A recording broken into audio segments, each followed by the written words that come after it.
today our mission is to tackle what might be, and I don't think this is an exaggeration, the biggest creative shift in a century. Oh, for sure. We are talking about generative AI image creators, Oh. the technology that has given us this just unbelievable ability to, well, picture limitless creativity at your fingertips. It really is an engine of wow, isn't it? The sources we have today are pretty incredible. We've got a big quantitative study called The AI of the Beholder, which gets into how people actually perceive this stuff. And we also have insights from thinkers like Kevin Kelly, who's looking at the future of work itself. Right. And the central question that keeps coming up is, it's not just technical, it's really profound. If a machine can create these awe-inspiring images, at a massive scale, what does that mean for human artists? Where did that leave us? How do we even define things like originality or artistry anymore when execution is basically instant? It's this huge crisis of creativity, but like you said, maybe a huge opportunity too. Exactly. And you really can't start this conversation anywhere else but with that one moment that just blew it all up into the public consciousness. You're talking about the 2022 Colorado State Fair. The digital art competition. Yeah. It was this perfect lightning rod for all the hopes and, frankly, all the fears about this technology. All wrapped up in a single $300 prize. The winner was a guy named Jason Allen, a video game designer, and the piece was called Théâtre d'Opéra Spatial. And if you haven't looked this up online, you absolutely have to. It's a stunning image. I mean, just try to picture a grand Baroque-style hall, all gold and dramatic architecture. But it's in space. It's in deep space, and you have these classical-looking figures in robes, and they're staring out of this huge round viewport. And outside is this brilliant, sun-drenched, almost alien world. It honestly looks like a masterpiece painting, like an old oil painting with incredible texture and light. It looked so good it won first place in its category, but then the whole thing exploded. Right. When Allen revealed how he made it, he didn't use Photoshop. He didn't use a digital stylus. He used Midjourney, an AI program that turns text descriptions prompts into these incredibly detailed images. And the debate just ignited instantly. What is art when a machine does the heavy lifting? Are we judging the final image or the idea behind the prompt? Well, and I think the most important detail from the source material is about his process. He didn't just type in one sentence and get that in it. No, not at all. He generated over 900 different renderings. 900. He was refining the prompt, iterating, selecting, curating over and over again. That one statistic, for me, changes everything. It shows this isn't passive. It's not just pushing a button. No, it's generative art. The artist is using a system, and yes, that system has a lot of autonomy in the execution, but the human is still the director, the editor, the final decision maker. The human effort just shifted. Yeah. It moved from the physical act of painting to this sustained, sophisticated act of judgment. Exactly. The win was achieved through intense human effort guiding a machine. Okay, so let's unpack how we even got here. How did we go from basic computer graphics to winning art competitions in what feels like the blink of an eye? Well, we have to go back a bit further than 2022. The term artificial intelligence itself was actually coined way back in 1956. By John McCarthy, right? Yeah, and his definition was simple. It was about getting a computer to do things that, when people do them, we say they involve intelligence. That's such a key distinction, because I think pop culture has really warped our view of AI. We immediately think of Skynet or HAL 9000. Right, these malevolent superminds. But the reality of the research is much more about, pattern recognition and practical problem solving. So when did AI start trying to make art? Almost immediately. There were experiments in the 1950s at the University of Stuttgart, but they were pretty basic, just algorithms using random numbers to make geometric patterns. Interesting, but not exactly a masterpiece. No. The first really big leap came a couple of decades later, in 1972, from an artist named Harold Cohen. He created Aaron. Now, why was Aaron considered such a breakthrough compared to those early pattern generators? Because Cohen, who was an artist himself, spent years basically teaching Aaron about art. He programmed it with rules about, color theory, perspective, how the human body is structured. So he was feeding it human knowledge. Exactly. And that allowed Aaron to create its own unique line drawings that had the feel of a freehand sketch. It had irregularities, it made choices. For the first time, a computer was making, artistic decisions, not just running a calculation. So it went from calculation to a kind of simulated aesthetic choice. Yeah. Okay, so we fast forward through a few decades of development, and we land in the last 10 years, which the sources call the democratization explosion. The whole thing really started to accelerate around 2015 with Google's Deep Dream. That was the breakthrough for using text prompts to create images. I remember Deep Dream. It was everywhere for a minute. Everything looked like it was made of dog faces. It was, as the source material puts it, often psychedelic, abstract, and nightmarish. Yeah. It was trippy, but you weren't going to hang it in a gallery. So the concept was there, text to image, but the quality was, let's say, niche. The real turning point was 2022. That was the year it all went mainstream. We got the release of the open source model, Stable Diffusion, and OpenAI unveiled DALL-E 2. The quality and the scale were just on another level. And the volume of content being created is just mind-boggling. To give you some context, DALL-E 2 alone was generating over 2 million images every single day by the end of 2022. 2 million a day. Just stop and think about that. How does that volume not completely change visual culture as we know it? And how did they get so good so fast? It comes down to two things: the training data and the new architecture. Diffusion models. DALL-E 2 was trained on a dataset of over 650 million image text pairs. Just a colossal library of human creation. Okay, so that's the what. What about the how? Diffusion models. That sounds pretty technical. Can you break that down for us? Yeah, let's try. The easiest way to think about it is actually in reverse. Imagine you have a really blurry, noisy picture, like TV static. Okay, just a total mess. A total mess. Yeah. The AI has been trained on those millions of examples to learn how to remove the noise step by step to get back to a clear image. So when you give it a prompt, like an astronaut riding a horse, it starts with pure, random noise. And it cleans it up. It iteratively denoises it, yeah. With each step, it adds a little more structure, a little more clarity, all guided by your text prompt. It's learned the patterns for astronaut, horse, realistic lighting, and it pieces them together out of that static. It's basically learning the visual rules of our world from this massive data set. And that's why the quality leap was so sudden and so dramatic, and it's also why it's been adopted so quickly. It's not a niche tool anymore. Not at all. A 2023 survey found that 27% of Americans had already seen AI-generated art. And even more interesting, of those people, 56% said they approved of it and actually enjoyed looking at it. So people are already on board. It's entering the mainstream. It's here. And people seem to like what they see. Which brings us to a really fascinating question. Since these images are everywhere now, and they're designed to look just like human art, can we even tell the difference anymore? And do we even care? This is exactly where that big quantitative study, the AI of the Beholder, comes in. It really tried to systematically test these questions. And the results are, well, they're not what you might expect. Let's start with the most basic one. Can people actually spot the AI? So key finding number one from their first research question was a really stark confirmation. Audiences struggle to discern between AI and human art. They just can't tell. They can't, not reliably. It didn't matter if it was a landscape, a portrait, an abstract piece. People were basically guessing. That feels huge. I mean, that goes right back to Jason Allen's winning piece. Yeah. The judges didn't know. If you can't reliably identify where something came from, doesn't that just throw the entire art market into chaos? How do you value something? It creates what you could call a crisis of authenticity.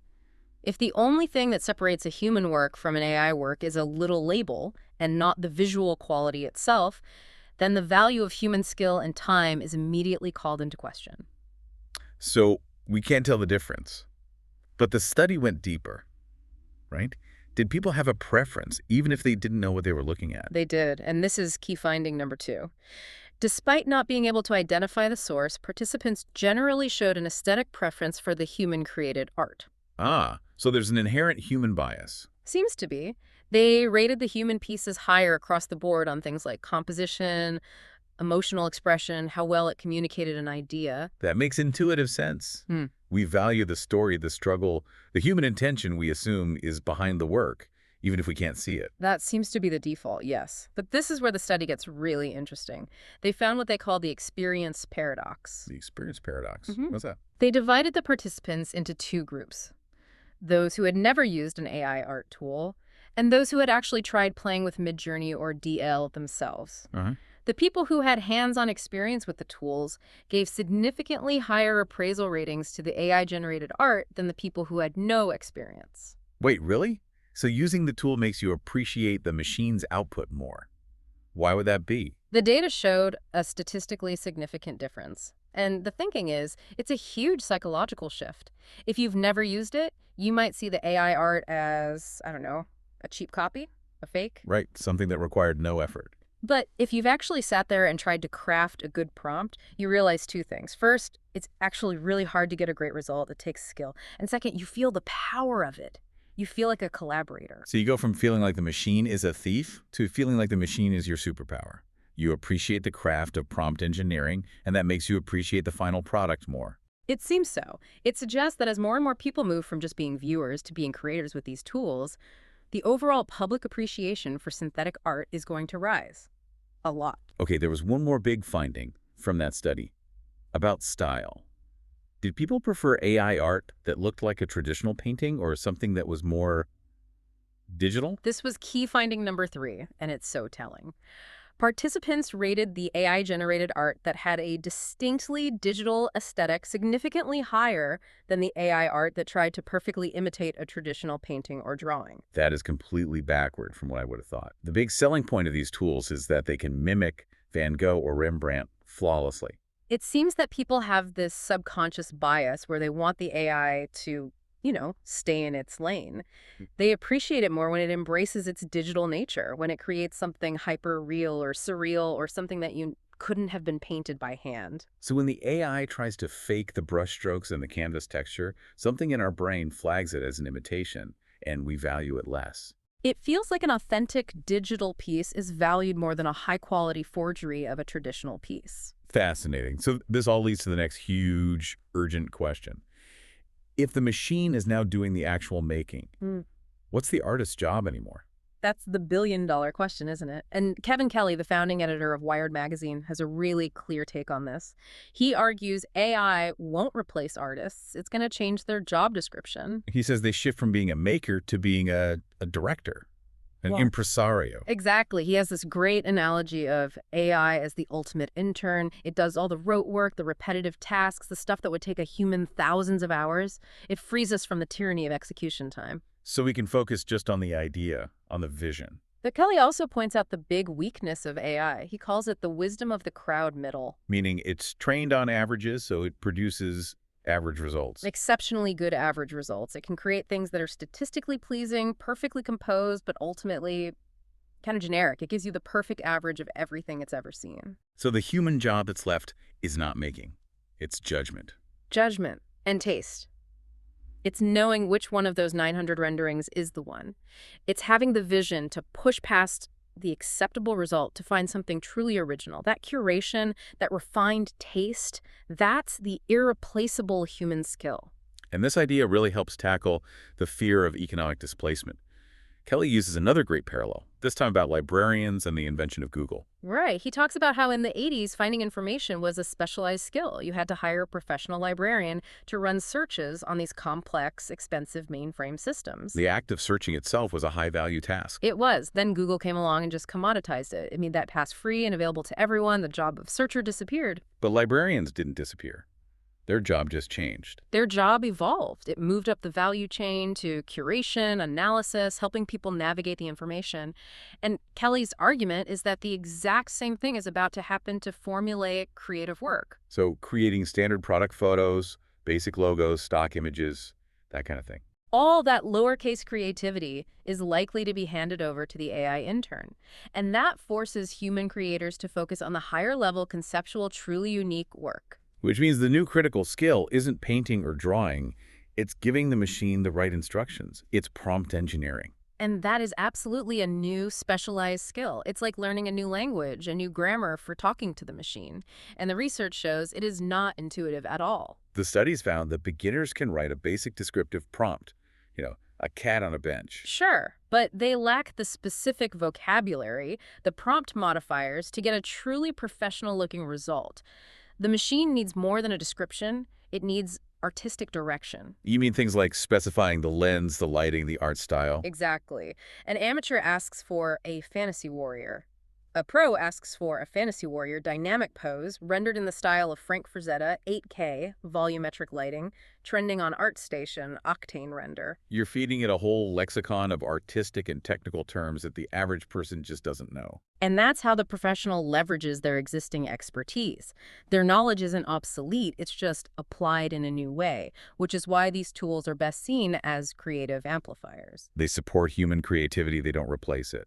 Because the AI can't, have a truly new idea. It can't challenge the norms it was trained on. Right, and there's some really cool hybrid workflows emerging because of this. Can you give us an example? So, a lot of professional concept artists are using these tools not as a starting point, but as a finishing tool. They'll start with a rough sketch, something they draw themselves that has a unique composition and good anatomy. So the foundation, the core idea is still human. It's all human. Then they feed that sketch into the AI with a text prompt like, render this layout in the oil painting style of Norman Rockwell with muted tones and dramatic chiaroscuro. Wow. So the human provides the novel structure, and the AI provides the instantaneous, flawless execution of the style. It's an incredible partnership. The human brings the idea, the AI brings the rendering power. It really is like having a superpower. But this superpower, this ability to picture limitless creativity, it just smashes right into a wall of legal and economic problems. And that's the pivot we have to make. We have to talk about the huge structural challenges here, intellectual property, and the basic economics of making art. We'll start with the big one, copyright, and the core U.S. requirement of human authorship. U.S. law is, on the surface, very clear. To get a copyright, a work has to be created by a human being. The U.S. Copyright Office, or USCO, calls this a bedrock requirement. So if you just type a simple prompt and the AI spits out an image, that image has no copyright protection. Correct. So the huge legal gray area is how much human input is enough? Where is that line? And the USCO had to rule on this with Jason Allen's piece, didn't they? They did. They denied copyright registration for Théâtre de Port Spatial. Their reasoning was that even though Allen directed the process, the actual traditional elements of authorship, like the composition, the color choices, the brushstrokes, were all executed by the Midjourney AI, not by him. So they're saying he was the director, but not the author. The creative act was performed by a non-human. That's the U.S. position. But what makes this so complicated is that this is not a global consensus. Other countries see it differently. Very differently. For example, the Beijing Internet Court in China recently ruled on a case and decided that an AI-generated image is copyrightable, and that the copyright belongs to the human who wrote the prompt. So we have two completely opposite rulings. Yeah. The U.S. says no copyright. China says the prompter gets the copyright. What's the philosophical difference there? The U.S. is still focused on the traditional idea of the maker. You have to have direct, tangible control over the final marks. The court in Beijing seems to be valuing the human intentionality and the intellectual labor of crafting the prompt and curating the result. Two fundamentally different views of where creativity lies. This is going to be a legal mess for years. For decades. And that's just the copyright of the final image. The other legal minefield is the data the models are trained on in the first place. The training data problem. Right. These models are trained on billions of images scraped from the internet, and most of those images are copyrighted. The artists and photographers who made them never gave permission for their work to be used to train a commercial AI. So they're suing for mass copyright infringement. They are. And the AI company's main defense is fair use. They argue that using the images to train a model is highly transformative. Meaning they're not just reselling the images, they're using them to teach an AI how to recognize patterns. That's the argument. The court cases like Bart's and Cadre are all wrestling with this. Is this a new transformative use, or is it just a high-tech form of theft? But I have to ask, in one of those cases, the AI was trained on books from pirated websites. How can that possibly be fair use? The logic from that particular court was that the AI wasn't using the books to be read. It was using them to analyze language patterns. So because the purpose was completely different, it was transformative. That feels like a very fine legal line to walk. It is. And other courts have disagreed. It's still very much up in the air. And there's another part of the fair use test, which is market harm. Right. Even if the AI's output isn't a direct copy, if it can create images that compete with the human photographer's work, it's harming their market. And if it harms the market for the original copyrighted works, the fair use defense gets a lot weaker. This whole thing is further complicated by one more technical problem. Which is? Memorization. Sometimes the AI model doesn't just learn patterns, it accidentally memorizes specific images from its training data. So it can just spit out a nearly identical copy of someone else's work? It can happen. We've seen examples of models recreating copyrighted characters like Snoopy, or even images with the original photographer's watermark still visible. And that just completely undermines the transformative use argument. It definitely makes it a much harder sell to a judge. So, okay, beyond the legal chaos, there's the more immediate, gut-level threat to artists. The economics of creative saturation. The sources are really clear on this. Generative AI is just orders of magnitude faster and cheaper than a human. Anyone can now create hundreds of professional quality images in minutes for pennies. And that's a direct threat to anyone who makes a living doing, bread and butter creative work. Illustrators, graphic designers. Absolutely. The market is about to be flooded with high-quality, ultra-cheap content, and that naturally drives down the price and the perceived value of human skill and labor. Why pay a human for a week of work when you can get something good enough from an AI in 5 minutes? But yet, we have this weird valuation paradox. Yeah. AI art can also sell for insane amounts of money. Right. The most famous example was back in 2018, a piece called Portrait of Edmund de Bellamy, generated by an early type of AI, sold at Christie's auction house for over $400,000. 400,000. So the high-end market is willing to place huge value on this stuff, often because of the novelty of the process. It's a very strange, polarized economic situation for artists right now. Okay, and amidst all of this, there's one more critical issue we can't ignore. The problem of bias. This is a huge, immediate concern. These AIs are trained on the internet, and the internet is, a reflection of all our existing societal biases. So the AI learns our biases. It amplifies them. One study prompted an AI for an engineer, and the results were overwhelmingly white and male. It prompted for housekeeper, and they were overwhelmingly female and from minority groups. The AI is just regurgitating the stereotypes it was fed. So this technology that promises this limitless objective creativity is actually in danger of just reinforcing old exclusive stereotypes. It can create this feedback loop where it just keeps showing us the past instead of imagining a more diverse future. Okay. Wow. So we have these incredibly powerful tools, an audience that loves the output, and a legal and economic system that is just scrambling to keep up. Let's pull back. What does this all mean on a deeper philosophical level for the very idea of creativity itself? Well, philosophically, you can look at this through the lens of a thinker like Jean Baudrillard and his theory of simulacra. The idea that we're replacing reality with simulations of reality. Exactly. And AI art is kind of the ultimate simulacrum. It's the perfect, technically flawless simulation of an artistic act, but potentially without the original, authentic human struggle or intention behind it. It's the copy of a feeling. It's a creative displacement, as one source put it, moving us further away from the real thing. And that leads to this really core tension between novelty and genericism. We have this tool that can picture limitless creativity, but is it actually creating anything truly new? And the data suggests maybe not. The trends from art-sharing platforms are a bit worrying. When a community adopts AI, the total volume of art created goes way up. But the average novelty of that art, the visual originality, actually goes down over time. So we get more stuff, but it's all less interesting. That sounds like a recipe for a very bland, homogeneous visual culture. It's the danger of everyone drinking from the same well. If the AIs are all trained on similar data, and they are reinforcing that wisdom of the crowd middle, we risk getting stuck in a feedback loop of high-quality but ultimately derivative content. So if execution is cheap and the average output is generic, the only way for a human artist to stand out is to have a truly novel idea. That is what the research points to, unequivocally. The single biggest predictor of an artist's success after adopting AI is how good they were at generating novel ideas, what the study calls content novelty, before they ever touch the tools. So that's the takeaway for every creative listening. Your value is no longer in your hands.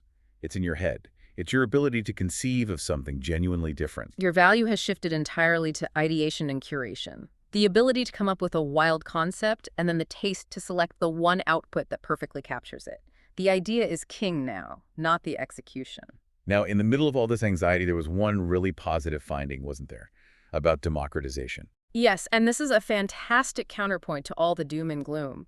The data shows that generative AI seems to promote a more even distribution of success on these platforms. How do they measure that? They use something called the Gini coefficient. It's usually used to measure wealth inequality in a country. A high Ginny means a few people have all the money. Okay, so a high Giannini on an art platform means a few superstar artists get all the likes and attention. Exactly. And what they found was that among the group of artists who adopted AI, the Jenny coefficient went down. Meaning the attention, the value, was being spread more evenly among more creators. Correct. The tools seem to be leveling the playing field. They're giving more people access to high-quality technical execution, which allows their ideas to get noticed. It suggests a move toward a more inclusive creative world. So that promise of limitless creativity is actually being delivered, just maybe not in the way we expected. It's a tool of immense power, for sure. It's delivering incredible productivity, incredible democratization. Yeah. But it comes with all this heavy legal and philosophical baggage about what authorship and authenticity even mean anymore. The machine can do almost anything we ask. The human job is now just to figure out what to ask and why it matters. The execution is a commodity. The intention is everything. That really is the synthesis of it all. The future of human creativity isn't about the flawless execution. It's about the intentionality, the critical thinking, the sophisticated judgment that guides these engines of wow. It's about having something unique to say. Which brings us to our final provocative thought for you to take away. In all this discussion, there's a distinction often made between two types of creativity. There's H creative, something that's historically new to all of society. And then there's P creative, something that's personally new, just to you, the personal subjective experience of making something. So here's the question. If AI makes those big H creative achievements, that technical mastery, that flawless execution, if it makes all that cheap and easy and commonplace, does the core of your creative value shift entirely to the P creative? If the market stops valuing your time and skill because a machine can replicate it, maybe the only true value left is in that profound, personal, unique experience of creation itself. It forces you to stop looking outward for validation and to look inward, to ask, with this incredible tool at my side, what is the one thing that only I can bring to this? It's no longer about the beautiful image. It's about the unique intention that only you could have had.